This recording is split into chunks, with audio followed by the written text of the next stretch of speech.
कौमी टीम के साबिक कप्तान और अजीम फास्ट बॉलर वसीम अकरम को पाकिस्तान क्रिकेट बोर्ड (PCB) के हाल ऑफ फेम में बाज़ाब्ता तौर पर शामिल कर लिया गया।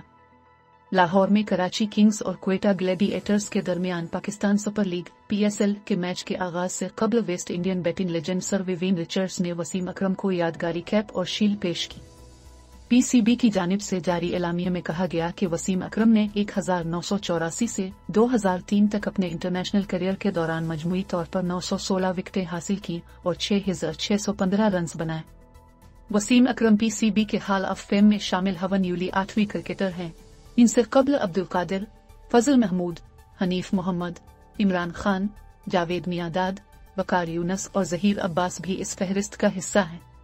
PCB की जानिब से हाल ऑफ फेम में शमूलियत पर तबसरा करते हुए वसीम अकरम ने कहा कि मैं सर विवियन रिचर्ड्स हाथों से ये एजाज वसूल करने पर फख्र महसूस करता हूँ और मुझे ये अवार्ड एक ऐसे मकाम पर दिया गया है जो करियर के दौरान मेरा होम ग्राउंड रहा है।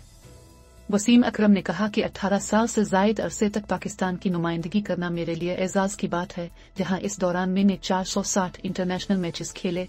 इन मैचों में ली गई हर विकेट और बनाया गया हर रन अनमोल था। उन्होंने कहा कि मैं अपने तमाम मद्दाहों का शुक्रिया अदा करना चाहता हूं, जो मेरी सबसे बड़ी ताकत रहे हैं। उनका ताउन बेमिसाल रहा है। मैं अपने खानदान और दोस्तों का भी शुक्रिया अदा करना चाहता हूं, जो इस नाकाबिल यकीन सफर के दौरान मेरे साथ खड़े रहे। दरियासना विवियन रिचर्ड्स ने कहा कि वो बहुत खुशी महसूस कर रहे हैं कि उन्हें वसीम अकरम को PCB हाल ऑफ फेम में शामिल करने का मौका दिया गया है। उनका कहना था कि वसीम अकरम से मेरी पहली मुलाकात 1985 में ऑस्ट्रेलिया में हुई थी और अपने करियर के इख्तिताम पर मैं खुश था कि मैं उनका ज्यादा सामना नहीं करूंगा। मुझे अपने जूनियर पार्टनर से ये कहना वाज़े तौर पर याद है कि वसीम आने वाली नस्ल के लिए एक खतरनाक बॉलर साबित होगा और उसने मुझे दुरुस्त साबित किया, उन्होंने कहा। उन्होंने मजीद कहा कि वसीम अकरम एक शानदार क्रिकेटर और इस खेल के अजीम सफीर रहे हैं।